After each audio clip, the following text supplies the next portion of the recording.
Bonjour à tous, mon nom est François Letarte et bienvenue sur ma chaîne JDRD30, une chaîne consacrée aux jeux de rôle sur table. Alors, une vie de rôliste, je vais vous parler de Métamorphosis Alpha 5e édition et quelques expériences que j'ai faites avec. Oui, parce que je le présente à Draconis au moment de faire cette vidéo-là. Draconis 2022 s'en vient. Puis d'ailleurs, pour la 5e édition, si ça vous intéresse, il me reste encore de la place. Mon spot de 4 h du matin au Québec, mais en Europe, c'est 9 h du matin. Écoutez, ça vous tente de vous joindre à moi puis l'essayer. C'est Draconis, convention de jeux de rôle gratuite en ligne. Informez-vous, draconis.ca, festivaldraconis.ca sur Facebook. En tout cas, bref, il y a plein de façons de les rejoindre. Puis c'est sûr, il fallait que je l'essaye parce que j'ai jamais joué ce jeu-là, OK? C'est ça. Souvent, les conventions, pour moi, c'est une occasion de sortir un jeu qui prend la poussière sur mes tablettes puis de dire, OK, garde, on l'essaye, tu sais, ça va. Pour moi, c'est souvent une excuse pour jouer des jeux que j'ai jamais essayé avant. Puis ça a été un de ceux-là. Ouais, la première édition, j'ai pas besoin de faire ce genre de test-là. Tu sais, j'ai déjà essayé avant, tu sais, donc j'ai une certaine mémoire de comment faire. Bien, la 5e édition, non, il fallait jouer un peu comment que le système était huilé. Fait que j'ai fait quelques tests. C'est sûr, j'ai lu avec beaucoup d'attention les règles. OK? Question d'être le plus près possible. Puis cette semaine, je suis comme en grosse mode de revision. Donc, je relis des trucs. Tu sais, je contre-vérifie des choses en me promenant dans le livre pour être prêt. Mais je me suis fait un genre de petit combat entre, mettons... ben, c'est sûr que le combat, c'est comme l'affaire crunchy du jeu. Bon, tu sais. Puis j'ai fait un combat contre... J'ai pris un pré-tiré contre un monstre de l'aventure. Pas un peu comment ça voulait. Donc, je vais parler un peu de comment il marche le système. Je sais que j'en ai déjà parlé, mais là, tu sais, j'ai plus une idée claire. Là. En fait, c'est un système de jeu qui est quand même assez bien ficelé, dans le sens que tu as toutes sortes d'options pour déterminer une difficulté et tout ça. Un peu comme beaucoup de jeux de rôle là, qu'on peut rencontrer aujourd'hui. Tu sais, ça marche par un pool de dés. À la base, là, si tu n'as rien de spécial, là, ton personnage, ton monstre, il n'y a rien de spécial, il n'y a aucune note par rapport à ce qu'il s'en va faire. Il fait une action, mais il n'y a pas de compétence, il n'y a rien en lien avec ça, excusez. Il roule 2D6, c'est des D6. Puis, c'est une affaire qui marche par succès. Fait que, tu sais, il peut y avoir aussi des compétences qui fait qu'il y a plus de dés, des mutations, toutes sortes d'affaires qui fait que tu vas rouler plus de dés. Mais le but, c'est de rouler un nombre de D6 et d'atteindre un certain seuil pour avoir des succès. Bref, c'est un système là, comme on en connaît plein. Les seuils sont les suivants. T'sais, une action considérée facile, c'est un seuil de 3. Une action moyenne, 4. Puis une action difficile, c'est 5. OK? 5 et 6. Donc, c'est ça. Fait que tu comptes le nombre de phases qui donnent ça et ça te donne un nombre de succès. Ils appellent ça des achievements, des accomplissements. Fait que selon le nombre d'achievements, tu es invité à décrire à quel point tu as bien fait ça. Fait que il n'y a pas d'incidence mécanique aux 3 premiers achievements. Ils ont juste mis des qualificatifs comme minimal success, good success and exceptional success. Mais tu sais, il n'y a pas d'incidence mécanique pour la plupart des actions. Je pense que c'est juste au meneur de jeu de décider s'il y a une incidence quelconque. Par contre, une incidence mécanique est beaucoup plus, comme je pourrais dire, bienvenue quand tu vas au-delà des 3 premiers succès, des 3 premiers achievements. Au-delà de 3 achievements, tu tombes dans les enhancements. Donc, c'est un 4e succès, mais dans le fond, c'est un enhancement, une amélioration. Encore là, pour toutes tes actions, à moins que ça soit spécifié dans une entrée particulière, dans une compétence, quelque chose, là, tu as une incidence mécanique qui t'est proposée, là, tu sais. Donc, c'est à toi de décider là, quel effet que ça a. Des fois, ça peut être juste que ta prochaine action va être encore meilleure. Tu vas avoir un bonus ta prochaine action. Tu vas donner un malus si tu es contre quelque chose ou quelqu'un. Quelque chose ou quelqu'un va avoir un malus ou il peut avoir un effet supplémentaire que tu n'avais pas prévu qui t'avantage. C'est ça. Il n'y a pas de ligne directrice précise, mais plus que tu en fais, plus que il faut que tu rajoutes de quoi de cool qui arrive. T'sais. Donc, c'est laissé beaucoup aux mains du meneur de jeu, mais reste que c'est quand même pas pire. Là, t'sais. Ça, je trouve ça bien intéressant comme façon de faire. Maintenant, le combat, c'est ça que j'ai essayé. C'est sûr que c'est un peu plus crunchy. Bon, ça tend à se battre comme dans tout bon jeu de rôle du genre. Ben, regarde, il y a une section combat, il y a un chapitre. Bon, c'est ça. C'est pas tant difficile. Bon, mais reste que l'approche est intéressante. Tu sais, pendant un round, tu peux faire une affaire. OK? Ben, à la base, tu peux faire une affaire. Donc, une action. Il se casse pas la tête, tu fais une action. Tu bouges, tu attaques. OK, si tu as le goût de faire les deux, ben, tu as une pénalité. C'est ça qui arrive. Aussitôt que tu déclares plus que 2 actions, je pense que tu peux avoir un maximum de 3 actions. ben là, tu as des pénalités qui s'accumulent et qui affectent tous tes jets de dés. Un peu comme dans le système D6 où tu fais 2 actions, ben tu as moins 1 dé pour la faire, puis ainsi de suite. OK? Donc, il y a un peu ce principe-là. Fait que ça, c'est quand même bien. Les attaques, ben, tu sais, la difficulté, la base, c'est assez facile à déterminer. Tu sais, c'est selon la circonstance. Je dirais que, tu sais, si tu te bats contre quelqu'un qui sait que tu es en train de te battre contre lui, ben la difficulté, c'est 4. Donc, difficulté moyenne. Ce qui fait qu'il faut que tu ailles des 4 pour avoir des achievements. Puis, il faut que tu accumules des achievements, faire des dommages. Sinon, c'est sûr que si ta cible, il y a des circonstances qui font que ça va être plus facile. Mettons, ta cible, tu es mêlée, ta cible est par terre, c'est plus facile. Ou tu t'essaies de tirer sur quelqu'un puis il est à moitié caché, tout ça. Bon, il y a toute une affaire par rapport à la distance qui fait des pénalités de dés, ou en tout cas des pénalités au niveau de la difficulté, mais en tout cas, vous comprenez l'idée, là. Mais c'est ça, c'est pas basé sur tant que ça les caractéristiques de ta cible, mais c'est plutôt les circonstances. Qu'est-ce qui se passe avec ta cible, puis là, tu as une difficulté fixe qui est déterminée. Puis là, tu essaies d'avoir des achievements. Aussitôt que tu as des achievements, des succès, ben tu fais du dommage. Peu importe l'arme que tu as dans les mains, tu as un minimum de dommage qui est toujours là.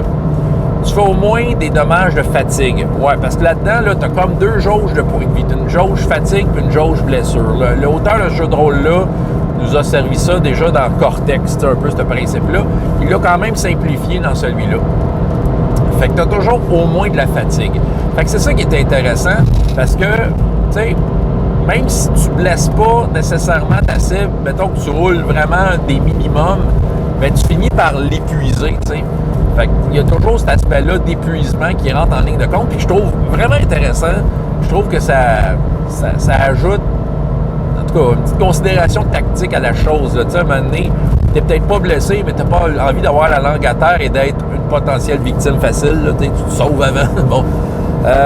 C'est ça, il y a comme le principe de fatigue. C'est sûr, quand tu commences à rouler des enhancements, ça veut dire à partir de 4 succès, là tu as des blessures garanties, peu importe le type d'attaque que tu fais. Là, après ça, tu rajoutes les dommages de l'arme. Dépendant de l'arme, il y a comme toujours un effet qui est supplémentaire qui arrive. Des fois, il y a des dommages qui sont conditionnels à faut que tu aies réussi des enhancements. Il y a différentes conditions. Mais mettons que tu as une bonne vieille épée, ça te rajoute 2 blessures straight pipe. T'sais. D'ailleurs, les blessures, ben c'est ça. Là, on tombe dans les blessures plus graves. Fait que ça va bien tant que tu n'as pas atteint la moitié de tes points de vie. Quand tu arrives à la moitié de tes points de vie, là, tu as une pénalité. Donc, tu es blessé.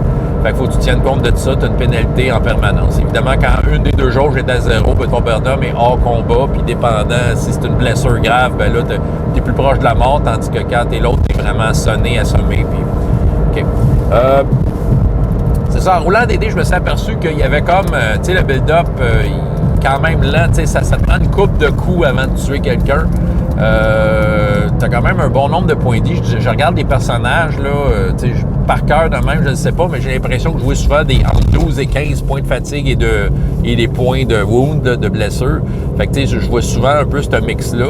C'est que, puis souvent, les achievements, mettons que tu as réussi à 3 succès, ben, tu fais perdre minimum 3 points de fatigue. J'avais un bonhomme avec une épée. Fait que, mettons, contre son ennemi, il faisait perdre 3 points de fatigue puis 2 points de blessure à chaque tour, mettons, qui était pas pire, là, qui roulait vraiment bien. Il fallait qu'il roule bien, c'est ça qui arrive. Parce que des fois aussi, c'est ça qui arrive. Là c'est la difficulté fixe, OK? Mais quand tu es la victime, quand tu es la cible d'une attaque, ben là, tu décides, est-ce que tu prends la difficulté de base, puis prends une chance qu'il n'y ait pas assez de succès pour te faire mal, ou est-ce que activement tu te défends? Donc, activement se défendre, moi, je trouve ça quand même bien de la façon qu'ils ont organisé ça. Tu as 2 types de défense. Tu peux comme faire des dodges. Donc, c'est plus par rapport à la rapidité. C'est un dodge qui est un type de défense qui est disponible pour n'importe quel type d'attaque. Et tu peux bloquer contre les attaques de mêlée. Habituellement, quand tu décides de bloquer à la place de dodger, c'est parce que tu es meilleur à l'épée que tu es meilleur pour dodger. Parce que c'est basé sur ta capacité à te battre en corps à corps. Fait que là, toi, tu roules contre la même difficulté, OK? Tu essaies d'avoir des succès et chaque succès annule les succès de l'adversaire, tu sais.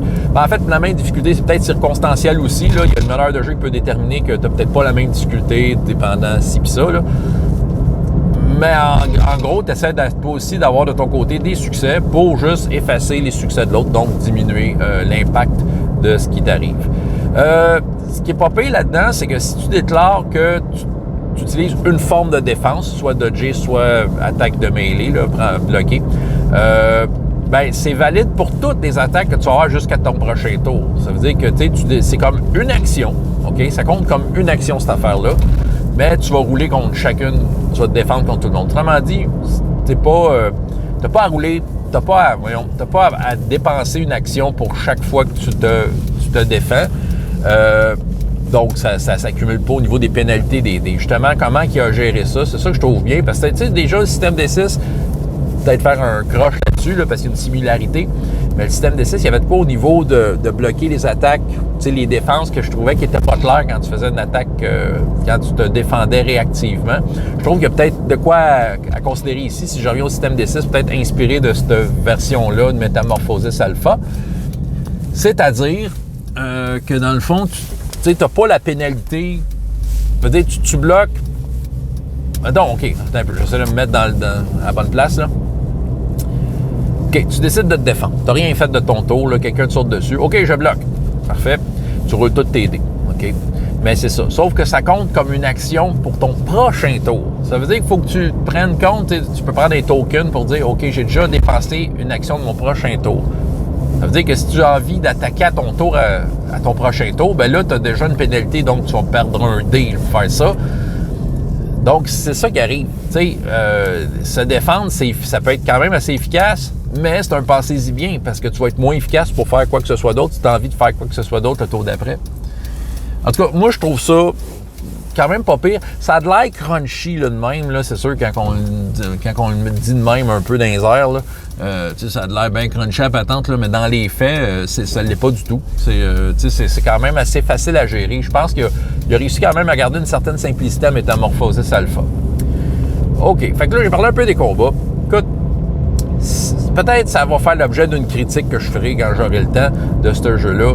Mais je pense qu'il y a une affaire que je déplore, mettons que là, dans ma liste des choses que je déplore de ce jeu-là, l'affaire que j'aime plus ou moins, c'est qu'il n'y a pas d'évolution de personnage. OK, moi j'aime ça, des jeux où ton personnage évolue, bon, c'est ça. Mais il n'y a pas comme le genre, tu gagnes tant de points, tu peux augmenter des compétences. Bon, c'était peut-être pour reprendre un peu l'idée de la première édition, parce que dans la première édition, il n'y avait pas ça. C'est-à-dire, ton évolution de personnage passait au travers de l'équipement que tu procurais. Peut-être tu étais victime de mutation, puis il t'arrivait de quoi, puis ton personnage changeait, mais en tant que tel, il n'y a pas d'évolution de personnage. Fait que peut-être dans l'esprit de tout ça, il a voulu conserver ça, sauf que la façon que la 5e édition est montée, je trouve que c'est plus ou moins logique. Tu sais, dans la première édition, tu n'as pas de liste de compétences ou rien, tu as des statistiques de base. Tu y vas pas mal à l'œil pour tout, là, tu sais. C'est ça. C'était un jeu de l'époque, là, tu sais, c'est ça. Mais là, le jeu, il est monté avec, tu sais, comme une certaine précision. Tu as des listes de compétences, puis tu peux être meilleur dans ci, moins bon dans ça. Tu sais, il y a comme un peu ce genre de feuille de personnage-là, finalement. Puis, tu sais, c'est pas logique, ça de même, là, mais c'est parce que, tu sais, si ton personnage que tu prends, il est meilleur en combat, mais moins bon en technologie, ben, tu sais, à quelque part, c'est parce qu'il y a une histoire, il y a une historique, il n'est pas parti de zéro. Je veux dire, il s'est rendu là. C'est qu'à un moment donné, il y a eu une évolution. Fait que, tu sais, je pense que ce jeu-là aurait mérité qu'on puisse avoir accès à ce genre d'évolution-là. Peut-être que ça aurait fait l'objet d'un supplément, éventuellement. Le problème, c'est qu'il n'aura probablement jamais. J'ai lu quelque part que Jamie Chambers s'est dit je vais peut-être reprendre le système pour faire un autre jeu. Je ne sais pas où ce qui est rendu dans sa vie de créateur de jeux de rôle. Je trouve qu'il est pas mal mollo. Il ne crée pas grand-chose ces temps-ci. Il a été plus prolifique, je dirais, il y a une quinzaine d'années. Metamorphosis Alpha, 5e édition, il est sorti à un drôle de moment. Je pense que j'avais déjà expliqué, il y avait des problèmes dans sa vie. Il y a eu des problèmes avec Kickstarter, peut-être manque d'expérience avec Kickstarter. Puis c'est ça. Tu sais, Metamorphosis Alpha a été acheté par des gens qui connaissent l'importance de ce jeu-là dans l'histoire du jeu de rôle. Tu sais, le premier jeu de rôle de science-fiction. Bon, tu sais, il y a comme un certain prestige derrière ça, là. Fait qu'ils se sont dit, on va regarder la 5e édition, Jamie Chambers, c'est un bon concepteur, nanana. Tu sais, ils l'ont acheté. Je me demande s'il y a vraiment du monde qui joue à celle-là. Puis c'est pas parce que le jeu est pas bon. Même que je pense que je vais poser la question sur le groupe Facebook de Metamorphosis Alpha. Hey, anyone playing 5th edition? Puis parce que je pense que le jeu a passé sous le radar puis il n'y aura pas d'évolution. Donc, tu sais, la règle que je trouve qui est manquante, probablement on la verra jamais. Mais c'est ça, je trouve que c'est un jeu qui a passé malheureusement sous le radar. Puis pourtant, c'est quand même un bon jeu. Dans l'ensemble, je trouve qu'il est bon.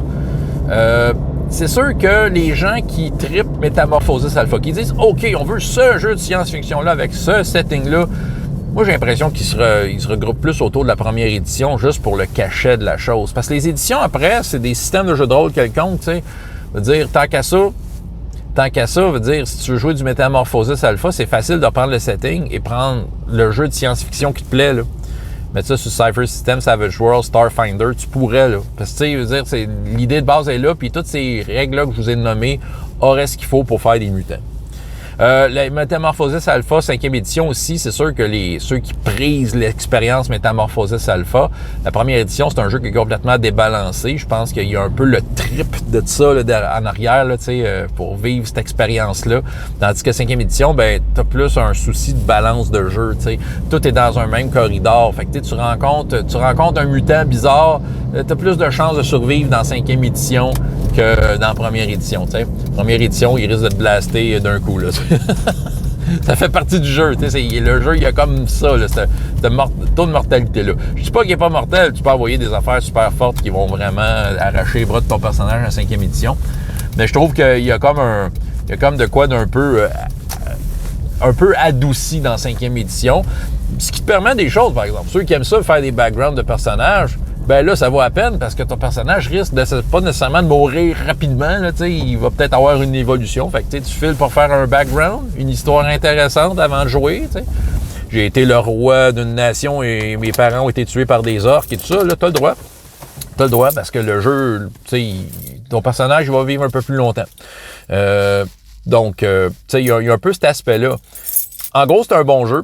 En gros, oui, je le recommande. Vous voulez un jeu de science-fiction qui a un thème particulier, le vaisseau avec les mutants, tes personnages savent pas trop si t'es dans un vaisseau, tu penses que c'est ta planète, t'sais. Il y a comme quand même de quoi d'intéressant. Le jeu l'explique bien, mais en tant que tel, malheureusement, c'est un jeu qui a passé sous le radar puis qui marquera pas l'histoire du jeu de rôle. Mais je suis quand même content de le présenter à Draconis parce que j'avais envie, moi aussi, je voulais voir à quoi ça rimait tout ça, ce jeu-là. Puis, en gros, je le sens que je vais avoir du plaisir avec ce jeu-là puis que c'est un genre de mécanique de jeu-là. Je vais avoir la facilité à runner ça puis essayer de rendre les situations intéressantes. En tout cas, je vais faire un effort. Fait que c'est ça que j'avais à vous raconter ce matin. François Letarte, JDR de 30, et jusqu'à la prochaine fois, il y a autant de plaisir dans la vie que dans les jeux. Au revoir.